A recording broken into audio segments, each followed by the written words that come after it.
always wanted to see when those actually work and what the actual like result would be. We are live. Hello, everybody. Oh my, we're live. Whoa. Yes, Discord. I do want to send that we're live. It wants to know.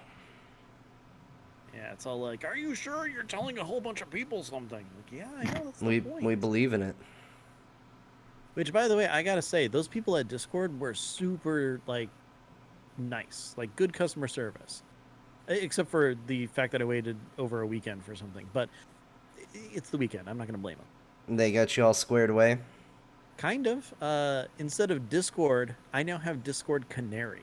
Ooh. I don't even know what What it is is that? other than I have an icon that's orange instead of purple. If it dies, you know to get out of the mine. Yes, I do.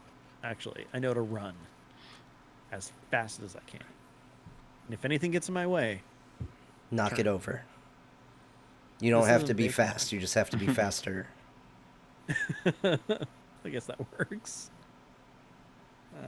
Let's retweet the tweeters.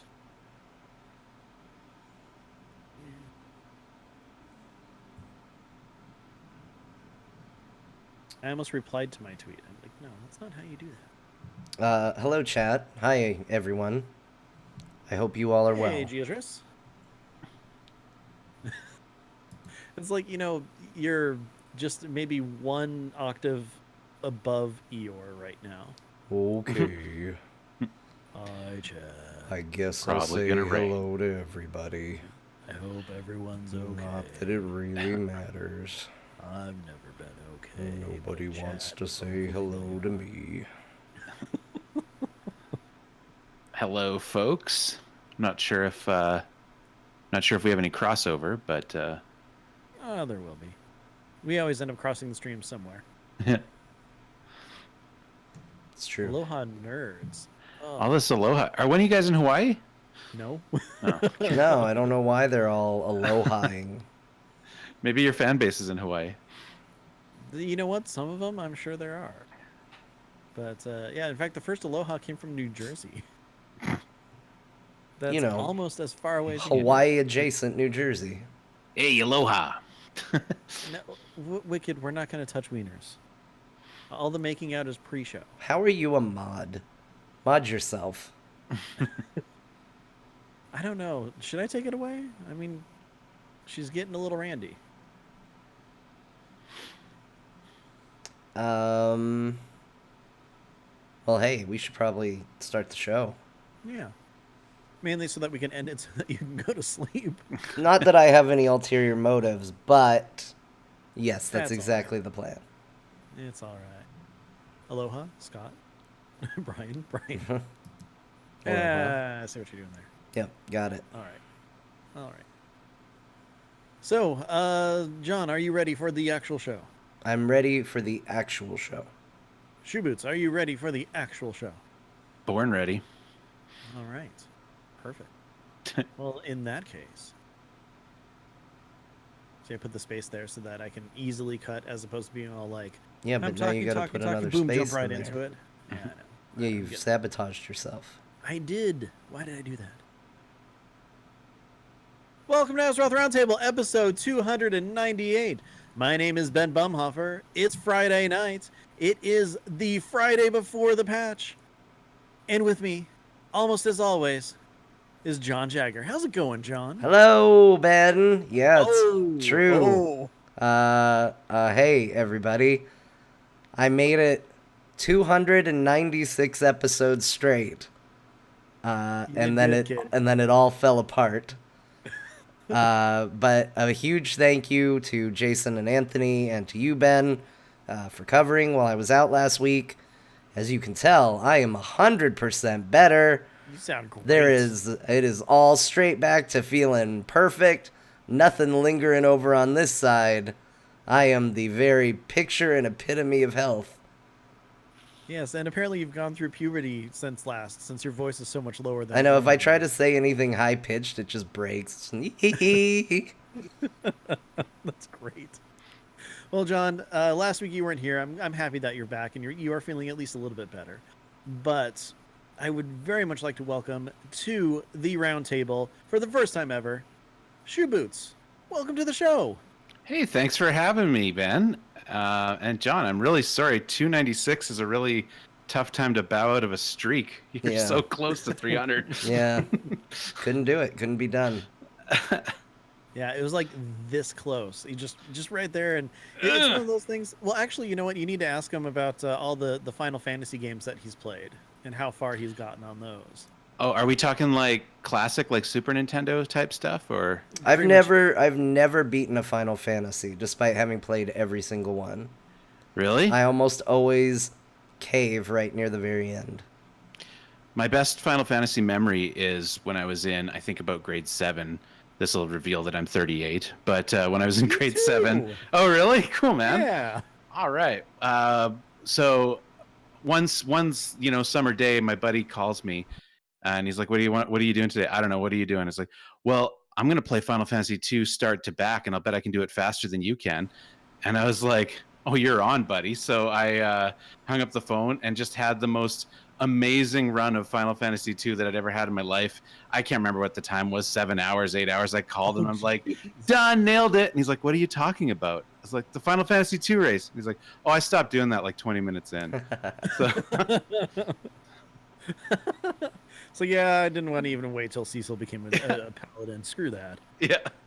Yeah. I'm all like, Rydia, what's up with you? Peace. Rydia. Is that how you pronounce it? That's That's not how how I I pronounce it. I would say Rydia. That's what I'd say too.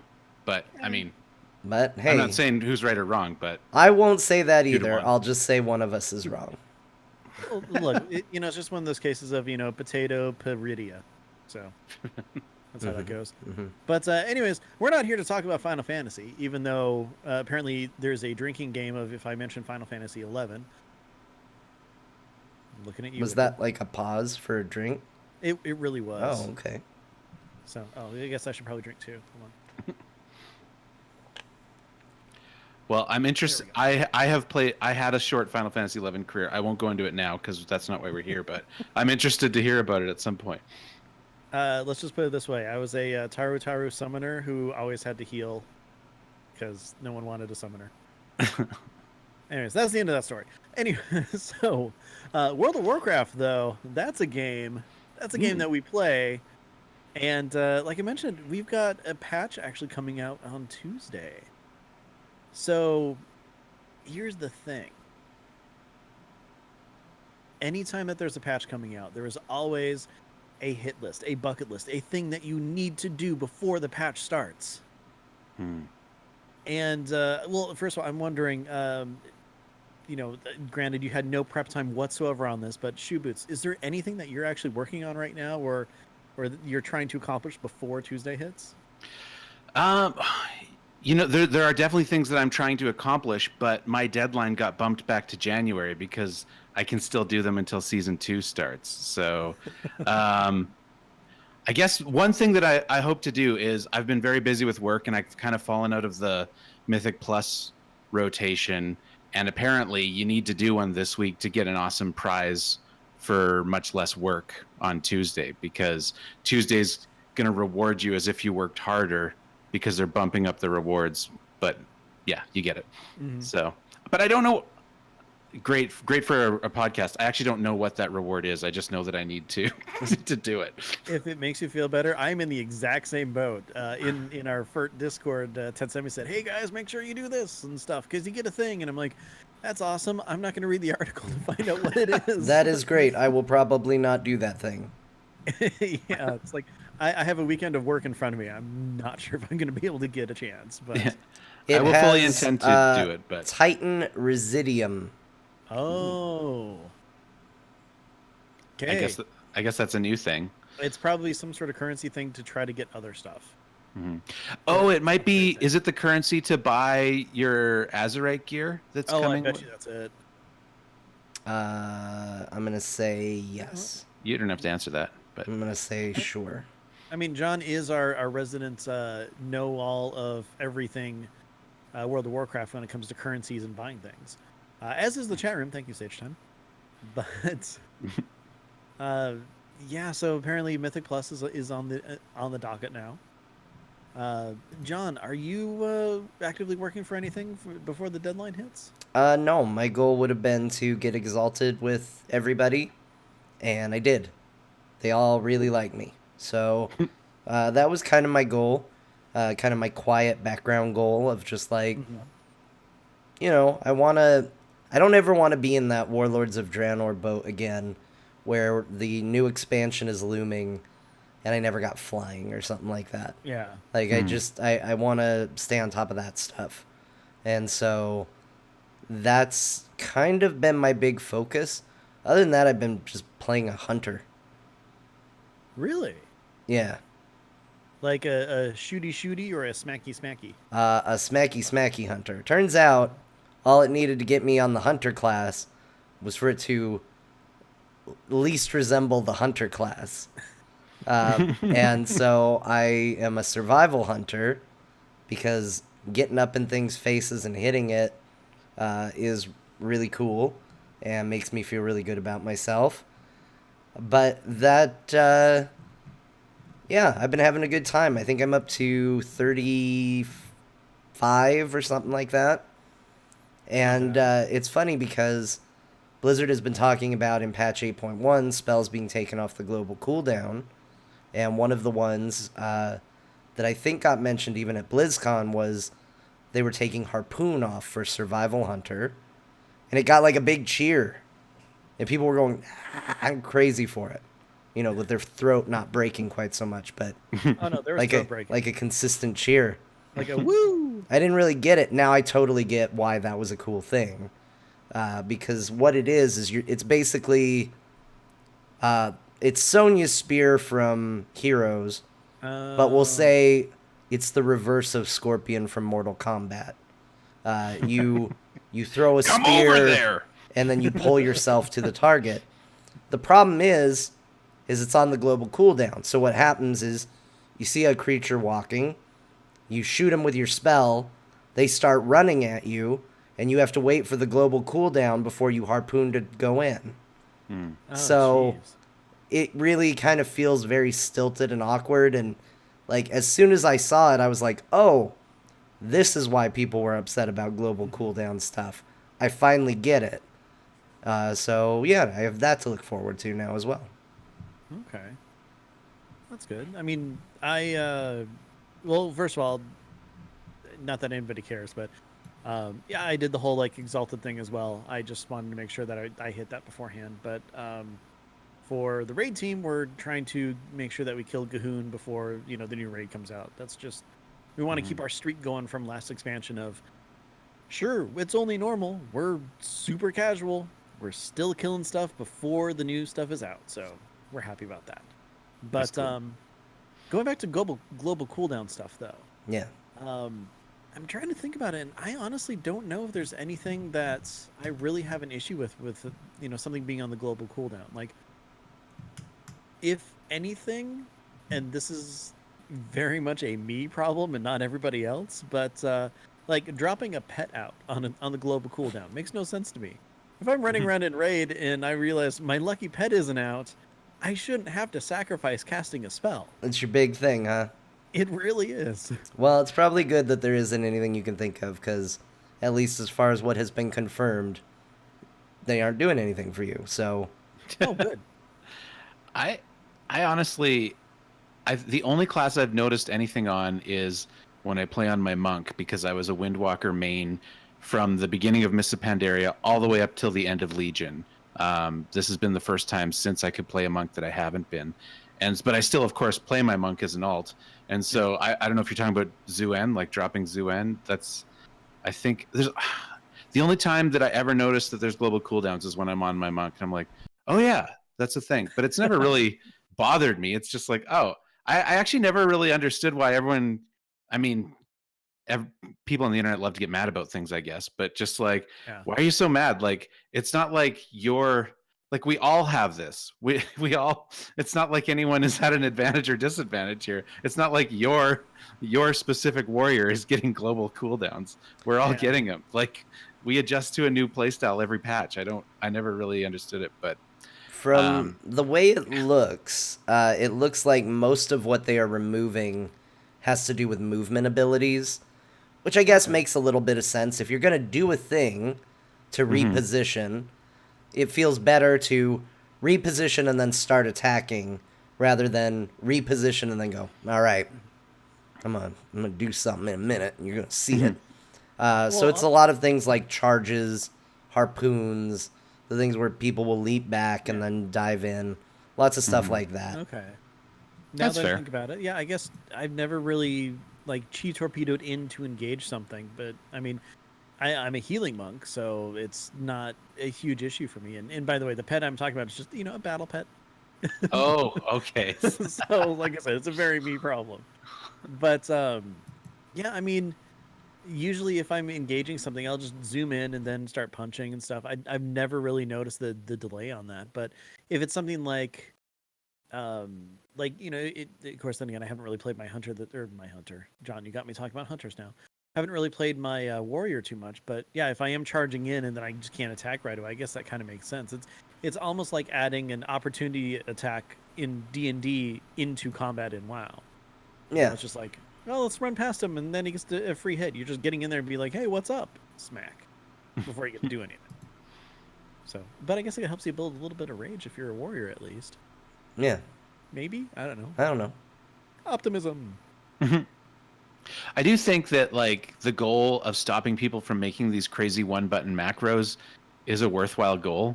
And so in that sense, I've always kind of quietly been cheering for this change. But I think that they can take away these movement GCD abilities. They can take the GCD away from these movement abilities without jeopardizing that goal. So it sounds good to me. Yeah. I'm good for that. And I mean, okay, so when we talk about, getting rid of like the one button macros and everything like that, it really always comes down to how complex of the macro it actually is that the person's creating. Like, is it just the I win button, where I have seen someone actually do that, where it'll hit every single, cooldown that they have, if it's up and available and everything, and then like cast their like one or two spells or something like that, versus, it's like, okay, well, this is the button I hit, and then I just walk away for a bit and then come back.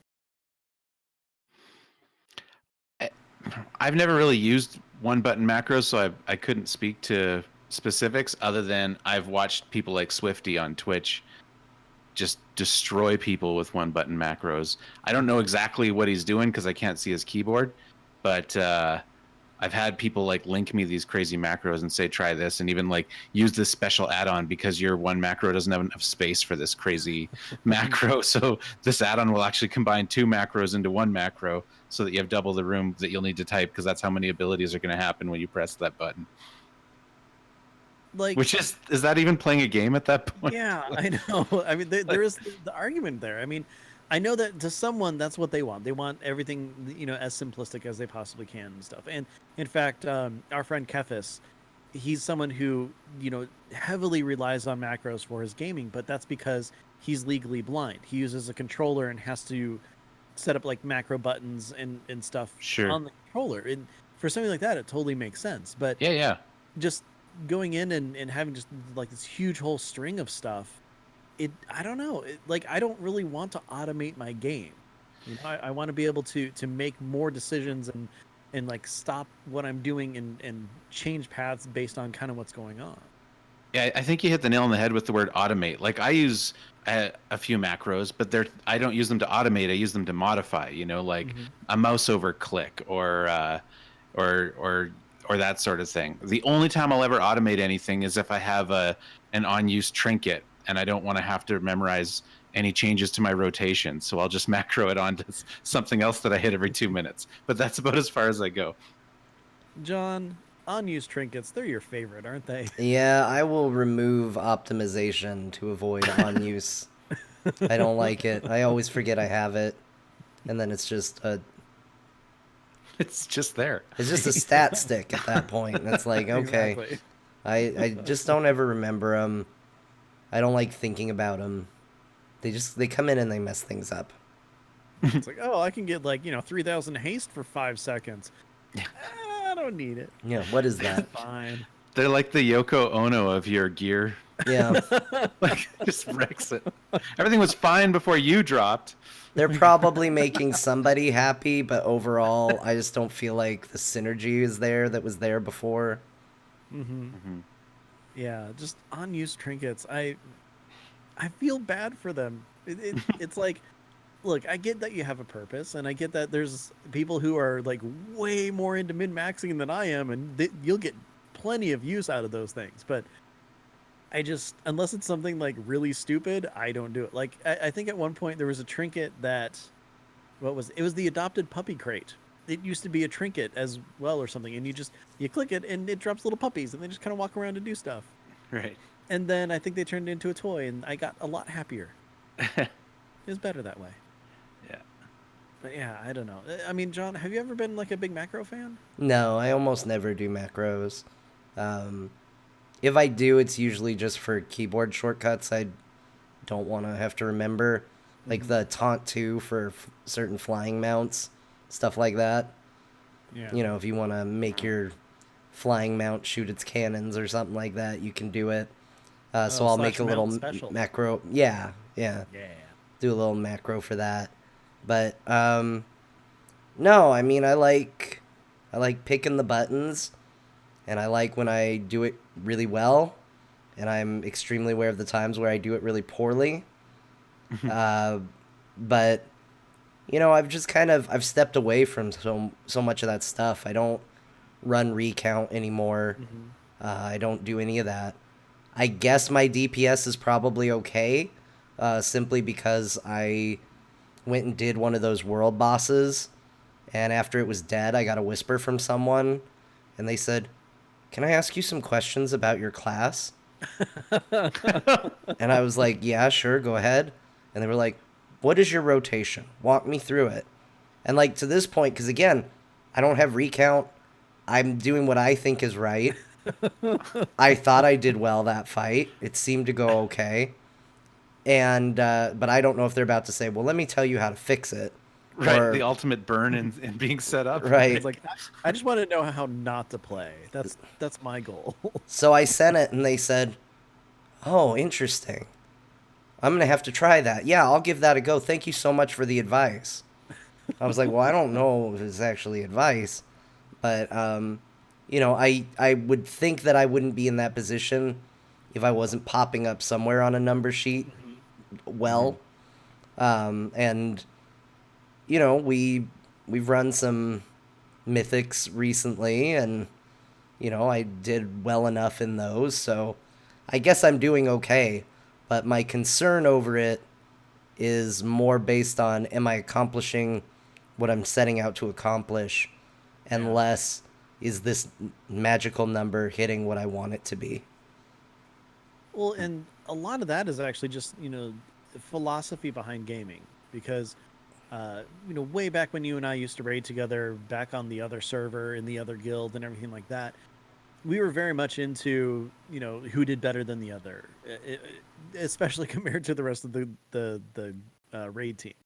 I mean, that's back when I was on my mage. We were both DPSing, and I mean, to be fair, John, you and I, we came up near the top most of the time. Mm-hmm.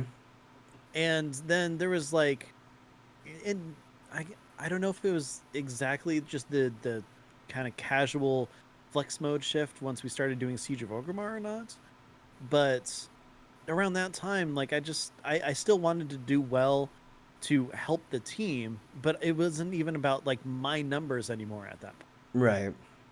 It was kind of like, okay, we're all in here together, we're killing stuff, I'm making sure that I'm doing the best that I can to contribute, and that's kind of where I've landed. I mean, I've definitely landed there now that I'm healing, and it's a lot easier to know if you're doing your job if you're healing or not, because people die. Yeah. Well, sometimes. I mean, there are those times where you just can't help it. They just die. Right. Those aren't fun. But it's one of those things where now that I heal, and oh my god, like healing numbers and stuff, it's weird because I'll jump into the log files that Tetsemi posts after the raid. I'll look at them. I'll see where I am and everything. I'm like, okay, cool. I did okay. Or I did this much compared to like the druid that we had, which I mean, druid healing is just unfair anyway because they just hot everybody up and throw circles on the ground that everybody stands in, so you just can't beat that. Yeah, you can't beat a circle. But the one time when Tet was like going like submitting the info to like 3 different places, one was like back when Ask Mr. Robot was doing logs. Then there was like whatever WoW logs, and then another one that like kind of told you that hey, you need to do better. Try doing this, and that, like basically helping Oh, yeah, people with yeah. rotation stuff like that. I went on there and I was doing the exact wrong thing all the time. Like, apparently, I am a horrible healer. If you just go and look specifically at what I'm technically supposed to do, but I was pretty successful. And I mean, was it last expansion or maybe Warlords? Somewhere in there, I was like hitting like the top like 5% of monks who were healing in our level of healing. So I'm like, I guess I'm doing okay. Yeah.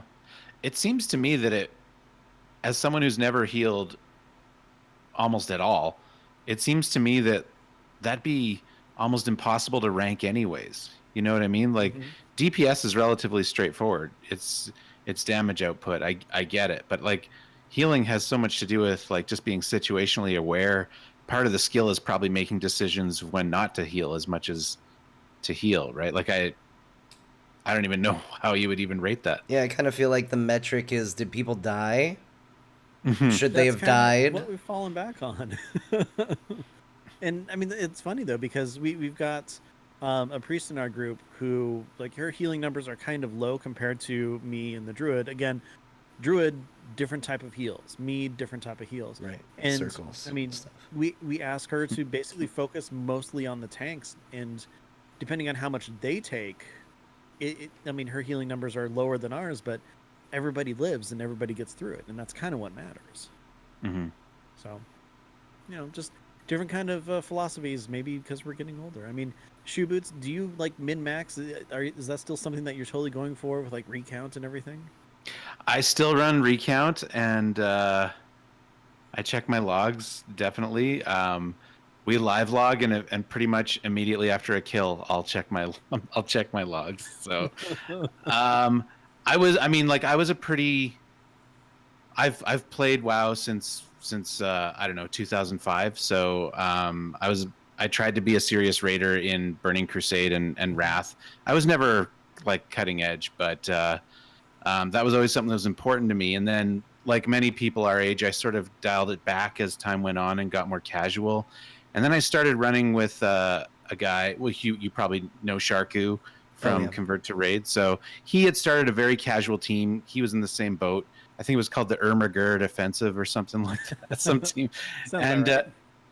and he had decided he wanted to resurrect his old raid team. It used to be the official Convert to Raid team, the Asparagus Initiative, Hmm. and so that team had actually fallen apart because it had gotten too competitive. People had gotten too numbers obsessed, and it just sort of it wasn't fun anymore. So he decided to rebuild the team a couple years ago, and myself and a few other folks joined him, and we started just trying to recapture some of that old school competitiveness, but like putting a hard cap on it and saying that at the end of the day, we're a group of friends. Life comes first. We're never going to give you a hard time, and that sort of thing. So I'm we did heroic clears through all of Legion, and we decided to try to get back into Mythic this expansion.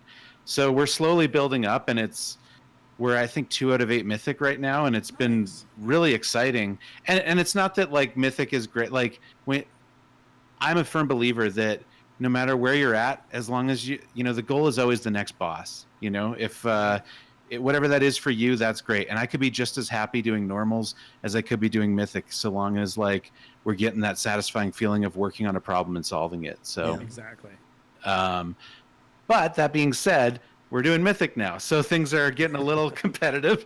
So, and but it's fun. Like this is a really good group of people. I haven't been on a team this good in a long, long time, and it's just been a lot of fun. So our competitiveness is usually more based on bragging to each other or making fun of each other. It doesn't really spawn anger or anything like that. So Gotcha.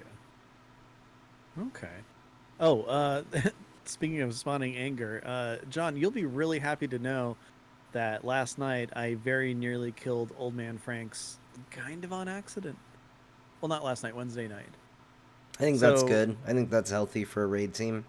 Yeah. So, and I apologize, and he's like, "No, you were intentionally doing that." I'm like, "I'm not, John." No, I would be intentionally doing it. Exactly. Blizzard needs to always be careful when I'm raiding. If they put in a mechanic that allows you to wipe the raid or at least a party member, I will use it. It will.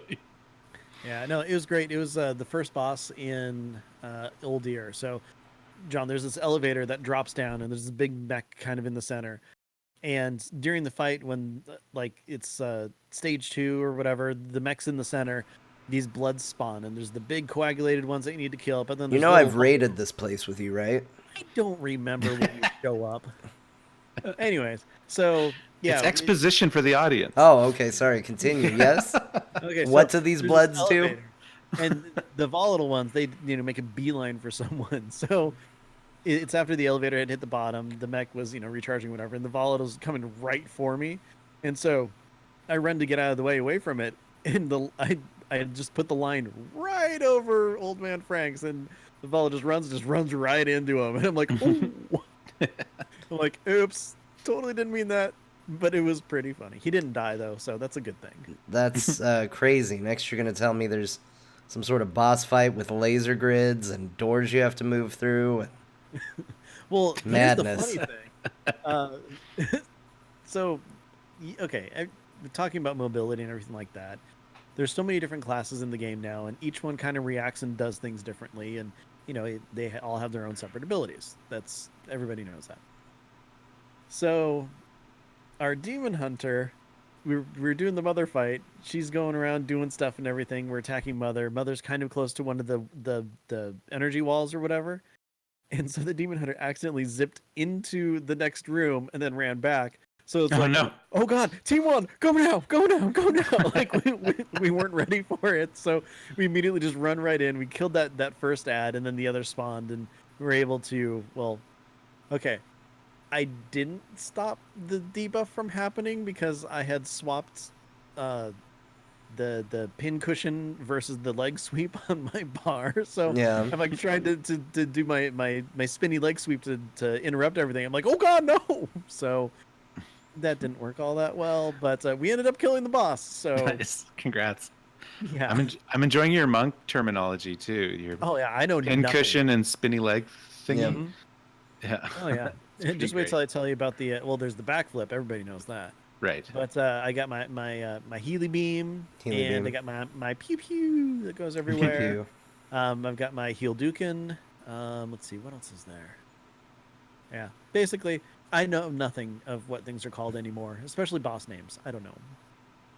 You That makes sense. called her Mother. She is called Mother. Okay, I know that one. And then the fetid devourer because he walks around to staying alive. Oh, that's Does he? true. Yeah. Oh yeah.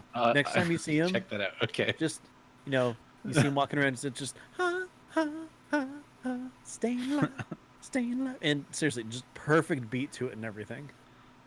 I think I'm just gonna surprise put that into the Discord audio when we enter that room next time. It's pretty good. It's pretty good. Maui told us about that, and ever since then, it's like we can't not see it. Yeah, good stuff.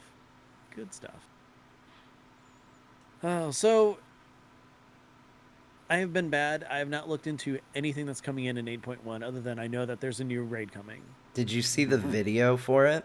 I haven't seen anything for it. Man, that's disappointing because Ben, you and I take some crap from time to time because we have, well, apparently not just us. Quote unquote, Okay. Sorry, Bagheera, I'm going to throw a little joke at your way. Apologies up front. Quote unquote, all podcasters do this non-funny joke of Okay. whenever we talk about Malfurion, implying that he is some sort of big baby that's just always going, Taronda, while he gets wrapped in Taronda. vines and Well- bad things happen to him that he can't deal with. I mean, he does. Well, I think that's true, but now it's time for us to eat a little crow because that video makes He's Mr. super Malfurion badass. a supreme badass. Yeah. Oh wait, is this the one that they showed at BlizzCon? Yeah. Oh, did Okay, they? I I have didn't seen see it that at then. BlizzCon. Yeah. Where it's like the horde are just in the forest and everything, and then there's just like an owl just staring at them. Yeah. Oh yeah, that looks so cool. What's really cool about that video is that I'm currently reading the War of the Ancients trilogy. I had never read it, and I do a lore podcast, so I really should read the War of the Ancients trilogy. But So I had long ago. Yeah, it's like It was ancient. yeah, but a lot of the things that we're seeing in 8.1 are taken directly from those books. It turns out, Really? including in that video, Malfurion's move where the vines come out and just kind of grab that orc and pull him into the ground.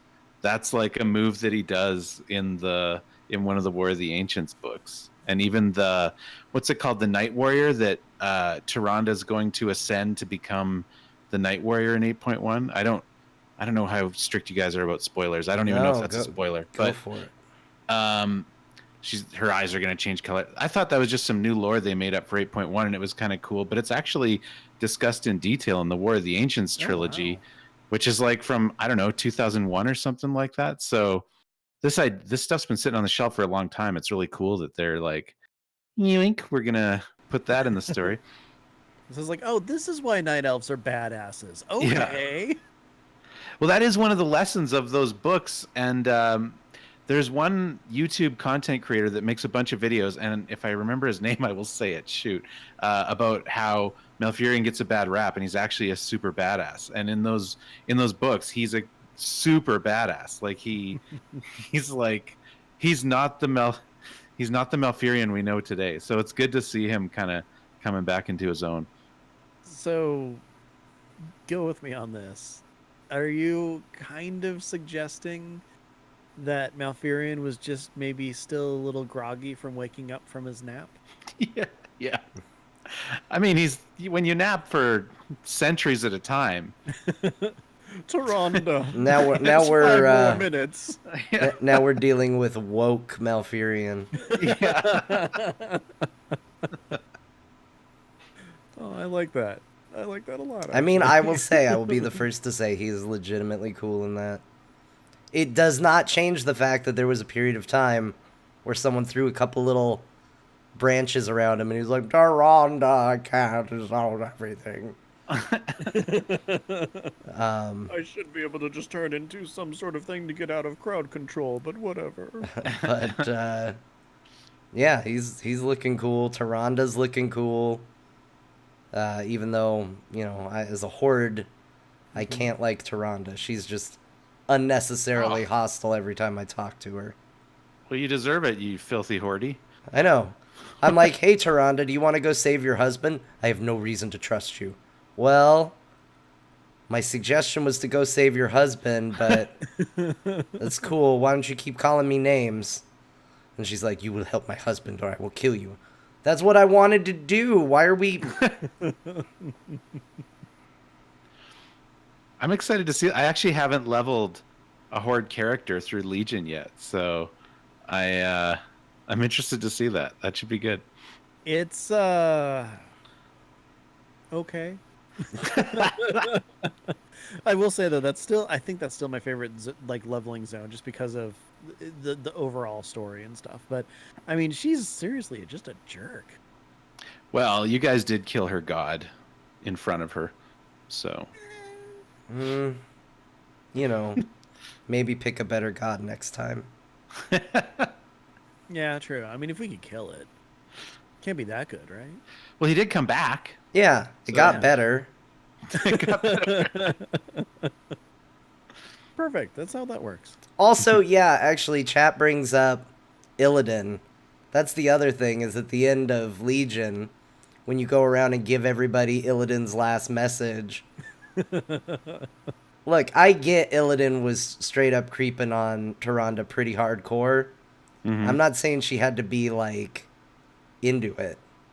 But he just gave essentially his life to save the world. Maybe do a little better than like when you tell him that like, yeah, he's dead. He's sacrificing himself for everybody up there. And she's just like, I have complicated feelings. Don't talk to me. Well, we argue about that on our show quite a bit. Sharku and my other co-host Jared, I think, strongly feel that Tyrande chose the wrong Storm Rage, and that she should have been with Illidan all this time. That they would have been the Brad and Jennifer couple of the Warcraft universe, if only it could have happened. Yeah. But I stand by my assertion that as cool as Illidan is, he's not boyfriend material. Like it never would have lasted. He's just too moody. Like no woman's going to put up with that for, well, certainly not 10,000 years. That's just not going to come to fruition. Well, I mean, let's look at it this way, though. I mean, they both have a incredible love for their people. Unless you burn down a tree, she's just gonna, take off with her boyfriend. So technically, she was sacrificing her own people for, Malfurion. Illidan was sacrificing his own people to, stop the Legion and everything like that. I mean, they've got a lot in common. That's all I'm saying. Gentlemen, I think we need to look at the facts in this. Tyrande will be able to lock down opponents and debuff them so that they take more damage by reducing their armor. Illidan will be able to deal serious damage to take advantage of this. It goes hand in hand. Tyrande Malfurion, you're running a double support. It's fine, but it's just not as effective. Right. I'm just saying one of these complements each other, and the other, you got to kind of add in a third party to make it work. Mm-hmm. Well, maybe they need to rework Malfurion to have a Tyrande ultimate where he's just like, Tyrande! And she comes in, what is it, my love? And then, the core people are going off in the chat now. No, new idea. New ultimate for Malfurion. New ultimate. His ability is Tyrande. And so you click your Q, or not your Q, you click your R, and then he just stands there and goes, Tyrande! And then if no one is playing Tyrande, her arrow flies and hits the nearest hero and just instantly kills them. If someone is playing Tyrande, then she's teleported to Malfurion, and then she has to heal him, otherwise he dies instantly. That seems balanced. Yeah. And totally. if anyone's playing Illidan, they're stunned as they sit there and stew for a while. Yeah. Must spend rest of match in space fighting evil. That'd be good. I'd be okay with that. He's fighting Sargeras at the end, right? Mm-hmm. Like in the cutscene? Yeah. Yeah. I couldn't remember who Illidan is now fighting forever in space. I guess we're not sure if he's fighting him or torturing him, or if they're having a long talk. Yeah. That's true. I mean, he aggressively got out the glaives, but maybe he was just like, yes, I'm going to go get us some tea. We're going to have a good conversation. Yeah, he throws them around just like in the old westerns when people are shooting in the air because they're excited. Right. He's all, woo-hoo! We got him. Okay, so seriously here. Anytime I say that, obviously don't ever take me seriously. But question for you guys, just kind of popped in my head. So the Titans are there, they're alive, they're in their Pantheon and everything now. They've got Sargeras back with them, who is a corrupting force. Yeah. Mm-hmm. Illidan's with them. Do you think that there's a chance that Sargeras will be back with a full corrupted Pantheon and maybe a corrupted Illidan? I think there's absolutely a chance. I think that that's not the story that I would tell if I brought those characters back, but I would hate it's that certainly story, plausible. but... I think it's more likely that we will see Sargeras again as a good guy. I think he's going to have a chance to hash it out with his family and with Illidan, and as we move into this new era where our enemy is the Void, the very enemy that Sargeras did all the things he did to try to stop, we're going to start to see Sargeras in a different light. Like in the light? I don't know about that light. I think, I go crazy. but I think that like Sargeras basically made the decision that all life was worth sacrificing to stop the void. That's how dangerous the void was. So I could see there being a moment where we return to the Pantheon and he'll be like, all right, I went a bit too far, but you see where I was coming from, right? And so maybe I like maybe your we'll align with him at some Sargeras point. voice. It's good. Yeah, in my he's mind, kinda like a Sargeras is goblin. from Chicago. Yeah. Hey! What are you gonna do? Let's have some deep dish. You know, Illidan and I, we hashed it out. We're gonna have a good time. Yeah, we got tickets to the Cubbies. We're gonna fight the void. Let's go. I'm going to have a hot dog.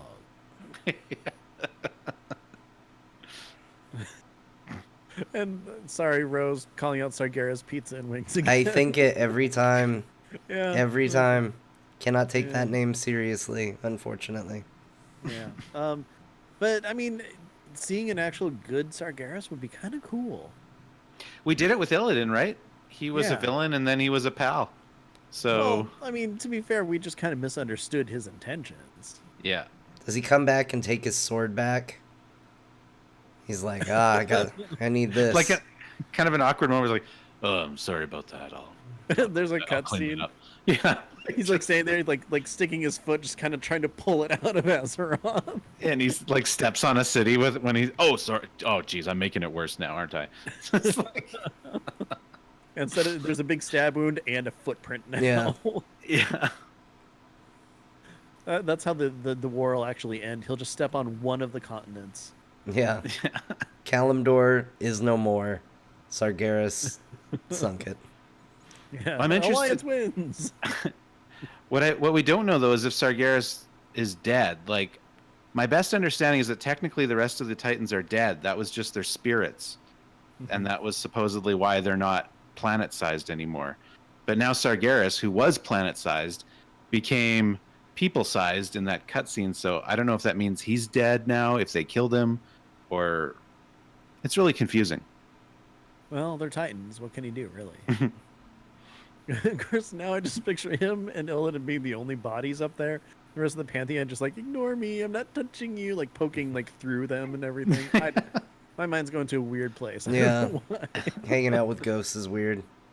Yeah, exactly. But I mean, what are they going to do? Lecture him for a while? Because, Probably. What else is a ghost gonna do? yeah. Like, they Well, I seem like the most lectury people. Yeah. That's how I know. Chat room said, we don't know that Illidan's fighting. He's just his warden. I guarantee you he's fighting. One, because he pulled out his glaives, which doesn't say, I'm going to monitor you and make sure you don't get away. You don't And like the two, finger gun celebrating? There's idea? no way he's going to sit there and just talk with a bunch of Titans and not immediately get bored and want to go fight. But have they been fighting for like a half a year now? Like they're just going at it, or like do they take breaks, or like is there like at some point they're like, we need to come up with a system here. We got to have rounds or something. This Yeah. is getting ridiculous. Wouldn't it be funny if Illidan just instantly lost? Like, we put all this faith in him, be his warden, all this stuff, and he's like, finally, and just... Yeah, like what were you thinking? It's I mean- a Titan. To be fair, he doesn't have a sword. Yeah. That's right. Turn the ship around. I'm going back. I need my sword. I don't know. I just the idea of them just fighting like constantly forever. I mean, I can see a Titan doing that, but I mean, Illidan, he's mortal. At some point, he's gonna get tired. Yeah. Well, I like to imagine that Sargeras is actually imprisoned there, that he actually can't leave that chair, and so maybe Illidan hacked at him for a bit. But I do like to think that they're actually talking it out at some point. Maybe not yet. Yeah. There's a lot of bad blood there, but He's like cutting off toes and stuff with those glaives. yeah. Oh, this little piggy went to market. He's Why am I just making a throwing him weird through his focus? spectral form, like when Loki talks to Thor. Piss off, ghost. Yeah. Oh man, That's what You know, I choose to believe. Can you imagine? So okay, Illidan and Sargeras come back. They're fighting against the Void, and it's like the newest buddy cop kind of thing. Right. Like they're just best buds. It's like we worked it out. Yeah. I mean, how cool would that be? Everybody shows up. It's like, okay, he gets the sword back. It heals Azeroth. Something that could be cool. Well, we had that whole goodbye to Illidan. Like, I think if he shows up again, it's gonna be weird. It's gonna be like Yeah. when you say goodbye to somebody, but then you realize you're Then you walking walk to the the same way. place, Yeah. and then you're just still walking with them, and you're like, well, I say goodbye. I don't know if I should talk to him, but we gotta walk for the next, like, 5 minutes next to each other. Well, I mean, to be fair, we had a big goodbye to Bolvar, and he told Terry, "Don't tell anyone." Yeah. Except he did. Shh. Yeah. I have a pretty good feeling that we're going to be talking to him again pretty soon. Yeah. Yeah, it could be.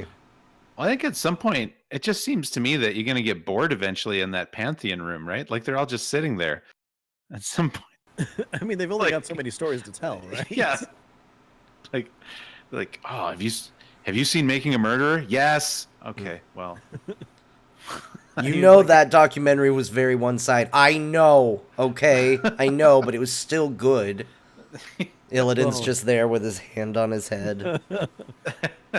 Well, what you need to see is American Vandal. You need to watch part 2. Part 2 answers a lot of questions that part 1 left out. Illidan, did you see part 2? No. just like, He's just sitting there. I was not prepared. yeah. I told you I was watching Orange is the New Black. Just very into Netflix, the Pantheon is. Yeah, it's like they get bored but discover they have a Netflix subscription somehow. Yeah. They're like, well, You know what? There's so much great content on Netflix these Yeah. days. Yeah, we gotta leverage it. what about the looming void and the threat to our galaxy? Bah. Those Guys- mortals are getting pretty strong. Let's let them deal with it. Disney's going to be leaving soon. We must watch all of them. Right. We don't know if we're going to get Disney Plus. See, right. I need to make sure I watch all the Marvel movies. I've seen all the Captain Americas, but did you watch after the credits? What? No. Get the popcorn. They're building a cinematic universe. It's important. But Aonar, I don't like Ant-Man. It's a cinematic universe. You have to watch them all. He shrinks like we can. Don't you feel something? Some connection? They're people just like us. Just, Well, Oh, not wait. really, but just like we created.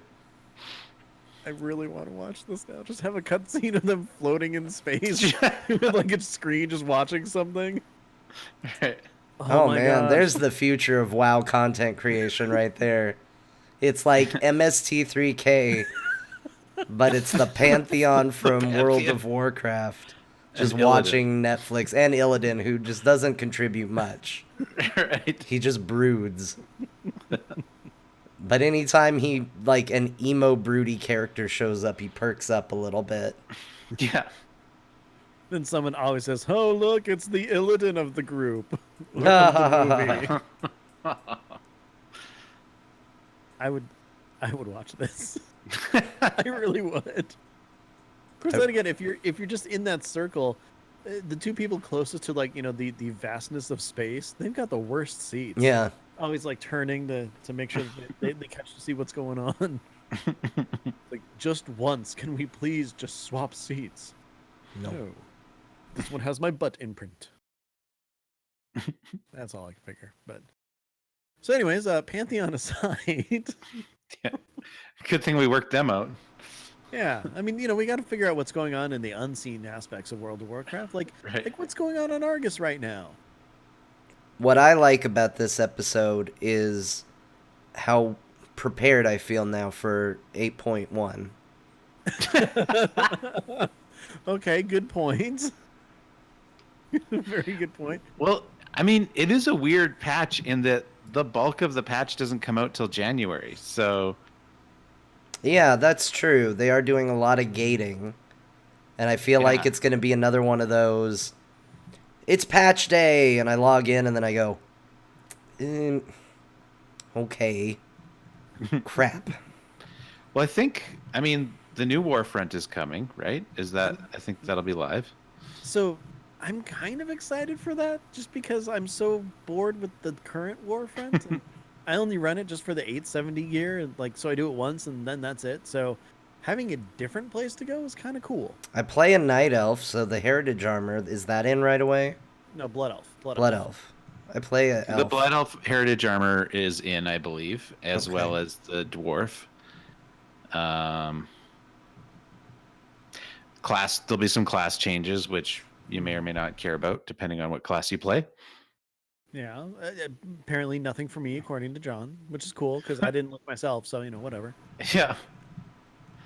But Yeah. To me, the two exciting things are coming in January, and that is the new raid, which I'm very excited about, mhm. and the end of season 1 of BFA PvP, which I can't remember if I started getting into this by the time I met you at BlizzCon, but I have never been a PvPer, but I have done so much PvP because I'm determined to get the hippo mount, the That's the how you get special that mount. thing?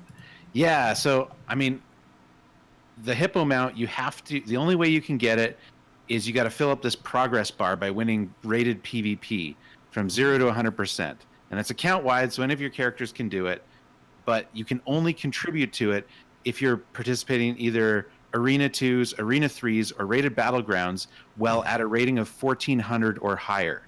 Oh, Jeebus. And It's too many things. prior to this, I had never had a rating of, like, I don't know, 100, 200. Like, what's the least? I've never really done it before, but I am currently 85% of the way, and my Warlock's rating is at around 1800 right now. So it's been a crazy expansion so far. I can't take credit. I'm not good at PvP, but I found a guy on Twitch who is really good at PvP and invites viewers into his rated battlegrounds. So That's the way to do it. yeah, I just watch his channel till he says, "Okay, getting a new group," and then I'm like, log in, try to get in. I've been doing that for first about of a all, month and a half. Good luck on that. That's pretty Thanks. cool. Do you know what your percentage is at? My percentage is not good because I don't have anybody to play with. So Mhm. most of the PvP I do, first of all, I've been maining a Warlock this expansion so far, and Warlocks are apparently terrible in Arena right now. So nobody will take me in an Arena team. I haven't done it. So that leaves rated battlegrounds, which it turns out are one of the most fun things you can do in all of WoW. It's just that nobody does it. But I've been playing them with these groups, and I found a couple groups online that take me along, and I've been lucky because, like I said, I'm not good at PvP. But when you're a destruction warlock, all you have to do is PvE stuff, and it's everyone else's job to protect you because the whole point is they just want your chaos bolts to keep flowing, so you just keep doing that. But yeah, super fun. Don't know what I'm doing. Almost have the hippo. I need 6 more. Mathematically, I think I need 6 more rated battleground wins. But unless I'm with one of these really good teams, I'm just joining random groups, and my win rate is terrible because I probably win 1 for every 5 that I play with these teams. These kind of disorganized YOLO teams, and so I've kind of stopped playing with those teams because it's just a waste of time, and I just wait till I can get in with these kind of a couple good teams that I'm aware of. That's really cool. Like, seriously, good luck on that. I didn't know that was a thing. Like, I think I saw the hippo mount outside of Old Deer one time when we were waiting for raid to start, and I'm Yeah. like, you can get a hippo mount? Like, Yeah. I am so far removed from PvP. I had no idea that's how you got that thing. Well, it is Alliance only, which is, I think, a controversial. Oh, that makes a lot more entrance. Yeah, I think like reason why. I think Horde got a Kodo or something like that, and Oh, I think there's some conspiracy theorists thinking that it's actually a plan to get more people PvPing on the Alliance side by giving them a way better mount. I don't know. Let's put it this way: that automatically shows that yes, Blizzard has Alliance bias and they favor the Alliance. I mean, obviously, look what they're doing with Sylvanas. Everybody knows they like the Alliance better. Well, I don't know about that. Yeah, I never believe that. No. I think, what do you guys, I'm interested in your guys' perspective on, I mean, maybe you've said this a million times on your show and I'm sorry, but as a Horde player, how are you feeling about Sylvanas these days? I mean, I still like her. But you know, I signed my loyalty over a long time ago. My first actual Horde character was an undead. So that's kind of always where my mind's been at. You know, I wish... Here's the problem. Everything that Sylvanas has done has been in character for Sylvanas. What bums me out is that I feel like Blizzard pulled a bait and switch with her character. They gave us Legion and her and Varian working together, and a misunderstanding that made you think that she didn't want to abandon the Alliance. Maybe she could be a good leader and all of that. And then they give us the cinematic for Battle for Azeroth, and we don't have any of that intro context. And we're all sitting there. And for the Horde, we haven't had good leadership in a good long while. Yeah. I mean, you can say Vol'jin was great, but we never saw him. Like, we haven't really felt that faction pride since Lich King. And to have this cinematic that's very cool, and to have your war chief come down and do the For the Horde, and everybody at BlizzCon when that got shown just exploded. Like, it was this huge, wonderful moment. And then it felt like the rug got yanked out from under you when the lore behind that moment got revealed. And it was like, oh, I shouldn't have been excited. I shouldn't have been into it. I kind of feel like I've been manipulated. That part doesn't feel great. But that said, I think she's fighting to win the war. I think she's being extremely brutal. And that's fine. And I like Sylvanas more than I like Sourfang. So there we go. I don't want just another generic orc leader. Knowing absolutely nothing about what's happening in 8.1, I love Sylvanas. I think she's great. I am very excited to see what's going to be happening going forward and everything. And I don't know. The thing is like RP me is different than like me, if that makes sense. Like my in-game character might be all for like, whoa, we just destroyed the world tree, even though it's kind of an illegal world tree. But yeah, illegal world trees should be burned. Yeah. Whereas like Ben freaking loves Sylvanas. I think she's an interesting character. She's got a lot of layers to her that aren't exactly portrayed perfectly in the game, but I think she's compelling. I think she kicks ass, and I love her as a character. My monk in game, maybe not so much, but overall, I'm really excited to see where the whole story goes. And I hope she doesn't get killed or randomly turned into super nice person, because I mean, think about it. Almost every single boss that we've ever killed has been corrupted in some way. Like, one of the few who hasn't, like Garrosh wasn't. He just like tried to make himself more powerful with, you know, the Shaw crap. Sylvanas, they can't really corrupt her, so the only thing that they could do to corrupt her is like bring her back to life, and then she's alive again. I don't know. That'd be weird. I think that, I mean, I have a similar situation as an Alliance player. In game, I despise her, of course. But I do think she is one of the most compelling characters in the game, and she is certainly getting the most interesting story in the game right now. And I do think that she is quite possibly the key to defeating the Void. And I think that her story is far from over. So I can't wait to see what they do with her. I do think, and this is just me being, you know, armchair speculator, tinfoil hat, but I do think you guys are going to lose her as a leader sooner than later. And I think she will transcend to become an Illidan type character that is no longer faction based. But I can see that. I don't know how you feel about that, John. I But mean, I like it. I'm sad because I think she's a cooler, more interesting leader than again Anyone else you've Sourfang. had? Like it's the same issue that I had when we got the new Lich King. Like you took a character with a huge backstory, a lot of great lore behind him. This human paladin everybody knew in Arthas, and you had a chance to make anybody else the new Lich King, and you chose Bolvar. And to me, you replaced this undead human with this undead human with none of that other interesting stuff. He's got his own story, not to say Bolvar had no lore attached to him, but he's not as well known. You're still swapping out Dr. Pepper for Mr. Pibb. There are people that might like Right. Mr. Pibb better. I do, but Which you're crazy. like at the end of the day, it's not as good of a thing. And Yeah. to me, that's the same situation. If losing Thrall meant circling back to getting another honorable orc in Sourfang, not to say Sourfang's a worthless character. Again, he's got his own interesting lore. He's the Horde's Chuck Norris, but it's not as interesting as Thrall. But it would also be weird if Thrall came back. So Yeah. But what do you say about the idea?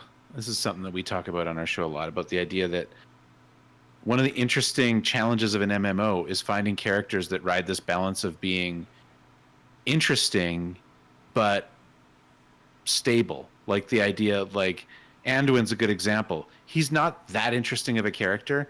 I find him to be interesting because he's featured a lot in the books, and he, I feel like I've grown up with him, but he's ultimately not the most interesting character in the Warcraft story. But in some ways, that makes him the perfect faction leader, right. because he can sit on the throne for a couple of expansions and not do anything, and we're not all going to be wondering what the heck's going on with him. Mm-hmm. And so the thing about a faction leader like Sylvanas is that she's got to be up to something, right? It would be out of character for her not to be, and so they have to do something. And in some sense, a Thrall type or a Vol'jin type of leader just can kind of sit there. And sure, we'd love to see them involved in story and stuff like that, but it's not the end of the world if they don't really do anything but just wait for the other faction to come and kill them for an achievement every once in a while. Right. Well, and that's one of the big reasons why I'm glad that Jaina is in the position where she is. I mean, not only does it give her more story, more interaction with the world at large, especially after everything that's happened to her. And I haven't leveled up my Alliance character through everything yet, so I know barely anything about what's going on over there. But knowing that she's actually like become a key player and stuff in this expansion is something that I really enjoy. Just like I'm dying for Rathion to come back. Yeah.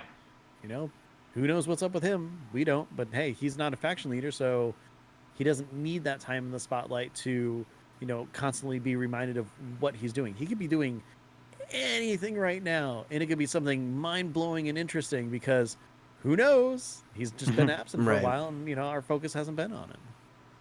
Yeah, I think you really nailed it with, unless you want to tell a faction versus faction story, which Blizzard seems to want to every expansion, having a stable leader in there is the best bet, because you are effectively sidelining the character to they sit in a keep, and I don't necessarily want that for Sylvanas. So I do think she's going to become that.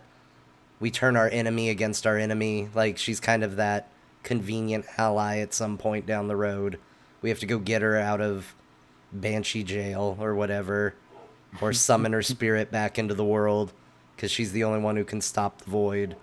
I mean, now we're just retelling Illidan again, but I didn't stop him with a bad horde leader. So, I mean, I think I don't mind when they tread familiar ground. I think I would like to see them step outside of the comfort zone a little bit more.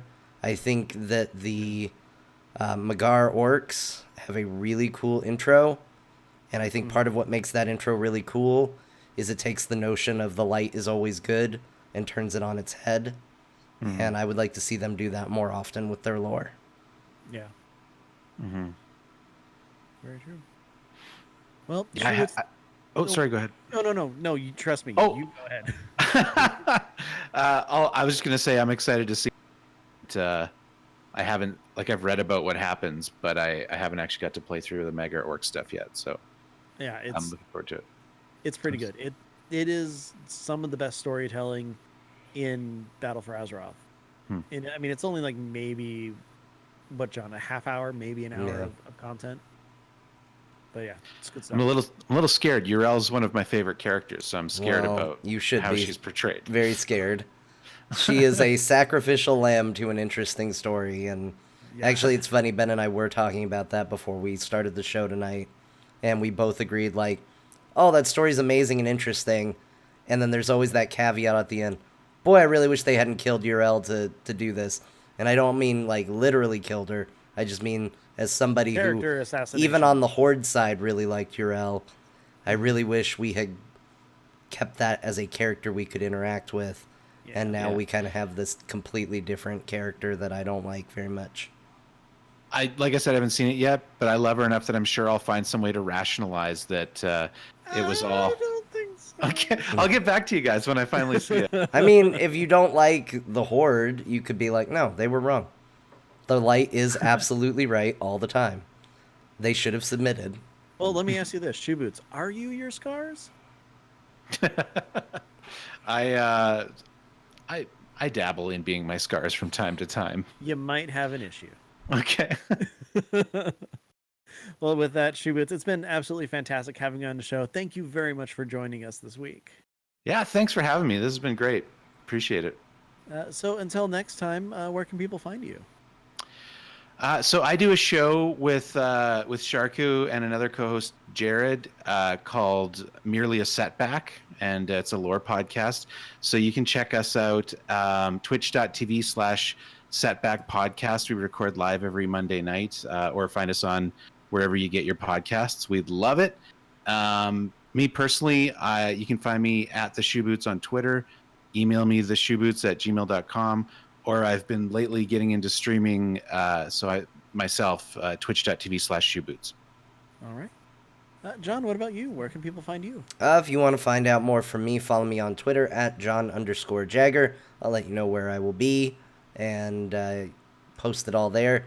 If you want to hear me talk about Heroes of the Storm, a great game for solving who's better paired with Tyrande, Malfurion, or Illidan, you can catch that on Core, which is the Heroes of the Storm show I do, part of the Frog Pants Network. Also part of the Frog Pants Network, There Will Be Dungeons. That's a D&D show I do. Make sure to check that out. This week we're recording on a different date. We're recording on Sunday. Sunday! Oh, yes, sorry. no, and that was spot on. A lot of excitement for Sunday. 4:30 Mountain Time, Pacific Time, I think. I don't know. We'll post it on Twitter. Figure that out. This is why I say I'll talk about it on Twitter, because I don't know it right now, and I'll hopefully know it by Sunday. Well, it's a good thing Wicca Kitten is in the chat room, because she's saying 4:30 Mountain Time. 4:30 Mountain Time. That's what I said, and it Pacific sounded time. right. So 4:30 Mountain Time. That's when we're gonna record. There Will Be Dungeons. And you can find out more about that show at therewillbedungeons.com. Ben, Yes, John. it's your turn. Where can people find you? Best place to find me is on Twitter. I'm at Ben the Mage.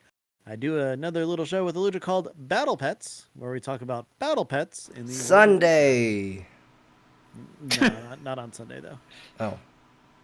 Yeah. Other than that was almost a weird slur. I'm getting tired. Anyways, Okay. Other than that, so I know before on previous episodes I've talked about streaming and stuff like that. Work has picked up quite a bit because we have a project that's due by the end of the year. So, starting in January, I'm going to be streaming a bit more. And by a bit more, I mean quite a bit more. You mean more than 2 episodes and then you stream fade? Yeah, pretty much. Yeah. In fact, the goal is to get my affiliate on my own personal account, as well as, we have it on Art now. But so in order to do that, I'm gonna have to be streaming a bunch, and I still need to get through The Last of Us, which I started as a October Halloween thing, It's a little bit past that. Yep. But How other than many that, episodes you do, Ben? I've got 2, maybe 3. All right. Yeah, it's either 2 or 3. But regardless, yeah, they're coming because I really want to play Last of Us. That game's awesome so far.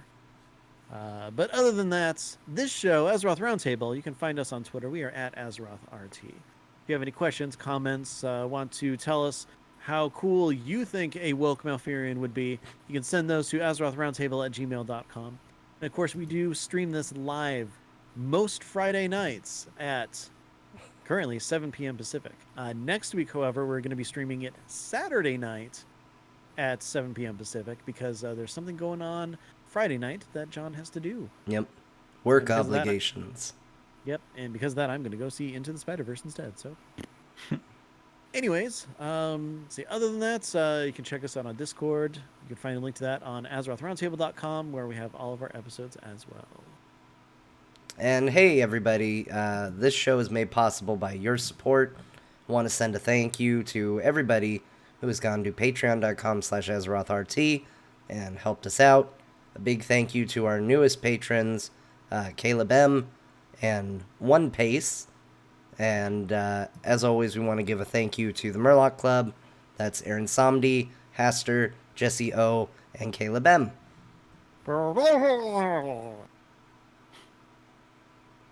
Yeah. John, that's you know what? That's harder than I give you credit for because I had to try to find all that information last week. I know. So I appreciate. I appreciate all that you do for Put the in show. subtle secret work. I know. But with that, again, Shoeboots, it was fantastic talking to you. Chat room, you guys were awesome as always. And until next time, everybody, be good to each other. Okay. And that's where the show ends. That was fun, guys.